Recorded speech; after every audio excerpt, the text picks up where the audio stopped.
Hello. Hello, हा, मी शंभू लावले. तुला काय आता काय झालं? तू जरा घे हो बाबा, जरा घे. काय आता सुधरा की काय केलं आता? परवा दिवशी तुम्ही इचलकरंजीला गेलता ना मग? होय, माझं काम होतं म्हणून गेलतो. काय झालं? तिथे कुठल्या बिक्रीत गेलता काय? अरे हा, तुम्हाला खायला नाही गेलतो आणि ते विसरलंच. तर घरला काय आणला नाही सा? ते विसरलं रे, मी आणायचं विसरलो. बरं बरं, तिथं कोणाच तर मदत केला वाटतं. हा, तिथे एक काकी होत्या रे, त्यासनी ते केक मधलं काय कळना म्हणून केक घ्यायला मदत केलो. काय झालं? त्याला नंबर पण दिला वाटतं, आम्ही केक तेन करतोय काय तर पाहायला असेल तर सांगा म्हणून.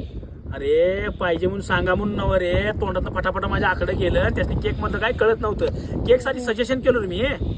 तुमच्या सजेशनच्या नादात आम्हाला आता ऐकायला लागले की हो बाबा. काय झालं? त्यांनी कसं पण येऊन बडबडा लागल्या तिथं घरात. कोण आलंय? कोण आले म्हणजे त्यांचा नवरा आलाय. का सगळे कशाबद्दल म्हणजे आता तुमच्याकडे तिने काय काय ऑर्डर घेणार आहेत बघा, सांगा आता त्यांना.